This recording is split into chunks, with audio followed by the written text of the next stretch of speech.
To go to ayahuasca or not, that is the question. I've seen quite a few videos, especially lately, of people saying that you shouldn't go to ayahuasca, or you're opening yourself up to these other worlds, these other energies, these other entities, these other spirits. Those things are true. Not that you shouldn't go, but that you are opening up your energy field.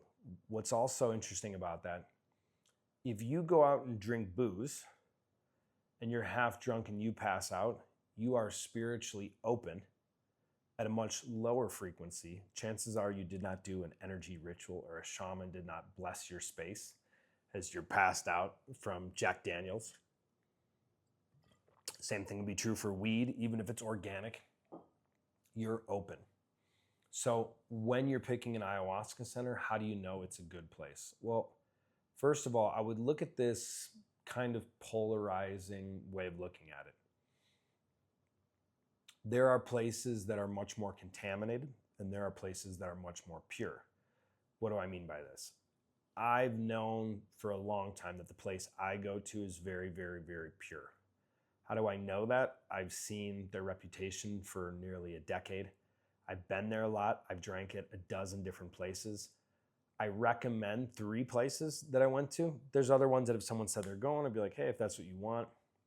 But I wouldn't necessarily recommend, or I wouldn't endorse them. But I had a friend recently, he went to a place I hadn't been to. I said, hey, it has a so-so reputation. He says, no, I read online, it's great. I said, if you want to go, go. I wouldn't recommend that.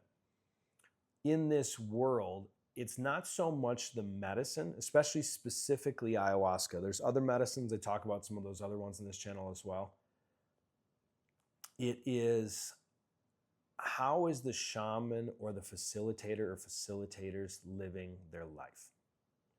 Example, let's say you've been sleeping around and part of your issue is you've been having too much sex. You want something bigger in your life. You want to have a serious girlfriend. You want to build a family, and you're addicted to Tinder or porn or whatever it is. And let's say that's what you're trying to integrate. That's what you're trying to heal, trying to resolve. So if that's your challenge, and you go to an ayahuasca center where the 45-year-old shaman is married, has kids, and he's also cheating on his wife. When he makes that ayahuasca, this is going to sound kind of woo-woo, a bit esoteric, but I've found it to be true. When he makes that ayahuasca, meaning makes it ideally in the jungle, because that's where it comes from, unless you're having some kind of weird thing where it's imported somewhere, which then it's not really the same thing. When he makes that ayahuasca, the way he's living his life has a subtle contamination. Meaning, like, think he's like sewing threads on a quilt, and it's a white and tan quilt, and you want a clean white and tan quilt. If he's living his life out of integrity, that's like sewing these dark gray threads of something that you don't want. The quilt looks totally different. Even if it's just a few threads, it doesn't look the same. It looks off. So it's not that ayahuasca is good, bad, right, or wrong. I think there's the temptation when on this personal development journey, when we're trying to heal stuff, resolve stuff, get better at life, get better with women, make more money, get better at business, we assume the new seminar, the new coach, the new plant medicine, the new ice bath ritual or red light therapy, whatever it is, that everyone needs that because it worked for us. That's just not true. If you like to play the piano, it doesn't mean everyone should play the piano, even if you think they should. I love dancing salsa. I think it's great for people to learn. Some people have no interest in dancing salsa. It's so important to know where you're drinking and what kind of medicine you're working with. On a recent ceremony, I was sitting there talking with ayahuasca. I have a very deep connection with this particular ayahuasca because I've worked with it for 8+ years. And it was showing me this very concept, that things are either pure or contaminated. And it wasn't allowing really any gray area. And the center I'm going to mention where I go, I don't work for them. I don't sell ayahuasca. So this isn't an endorsement of them, even though I do endorse them. it just showed me the level of purity of the shaman and how he lives his life, of the main facilitator. And it showed me this metaphor. It was like a beautiful, crystal clear lake. You could see all the way to the bottom. And it showed me, it said, Phil, you don't even understand how pure this is. It's important to go to places like this, and there's less and less existing like this, because men, especially men, we can be corruptible to money, power, and sex. It showed me another very famous ayahuasca center in Costa Rica. I won't mention the name. If you've heard the news, you might know which one I'm talking about, but it doesn't really add value for me to down anyone in particular. That's not my style. And it showed me just this place is really messed up. And I think it said something like it's actually never been worse. And I don't know, it's been open for a couple decades or something, maybe more, maybe the 90s. Within 3 months, that place that has this famous shaman, because he serves at that place, got caught. I don't know if it was in ceremony, out of ceremony, shouldn't have been happening either way. For sure not. That he was having sex with other women at the retreats. So you got to think, he's in the role of a healer, of a spiritual guide.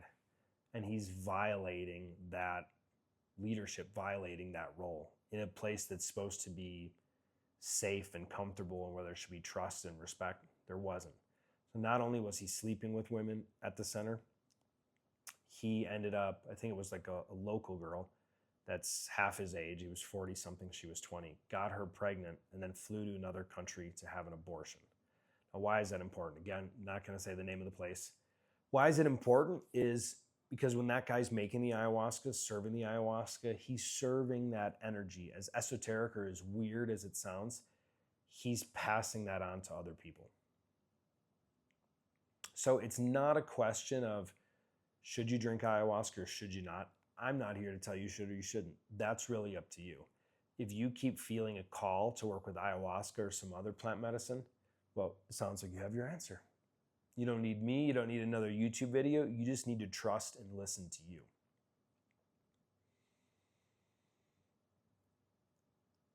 So often we're looking for the next YouTube video to tell us what to do, to tell us what to think. And to me, that's not personal development. That's not coaching. Yeah, you got to get some information to make a decision, but no one knows better than you. No one has your unique guidance. No one has your unique brain. More importantly, your unique heart. Nobody has that.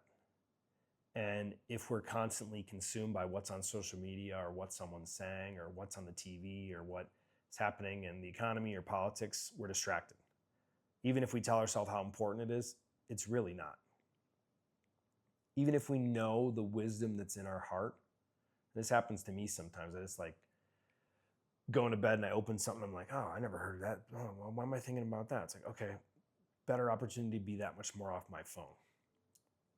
Why put things in our mind? You know, it's common for people to do a physical cleanse, a 90-day challenge. They want to gain weight, you know, gain muscle, lose fat, and we'll cleanse or heal or strengthen our body. But are we doing the same thing with our mind, with our heart, with our energy, with our spirit? So is ayahuasca right for you? Well, what I can tell you that I know is you already know.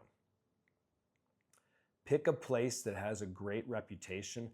Ideally, have multiple people that have been to that place that can vouch for it. What I don't recommend, getting a one-way ticket to Peru and saying, I'll figure it out and just trust my intuition. You can get really, really, really, really messed up doing that. It can totally not be safe. So you need to listen to you. And also it helps to have other references of people that have been there, that have had good experiences. The word I like, even though it might be a bit extreme, not perfection, but impeccability. Someone who's working with the medicine and their intention is to have a center and to lead impeccable, like lead with integrity. Because if they're all over the place, or if it's just the next shiny thing, or it's about money, they might not care that much about the medicine, about their center, or about the people that are coming there. There is no wrong decision. However, it's important for you to make the right decision in your heart. And if you keep getting the call from ayahuasca or some other plant medicine, sounds like you need to pick up the phone, bro. Thanks for tuning in. See you soon.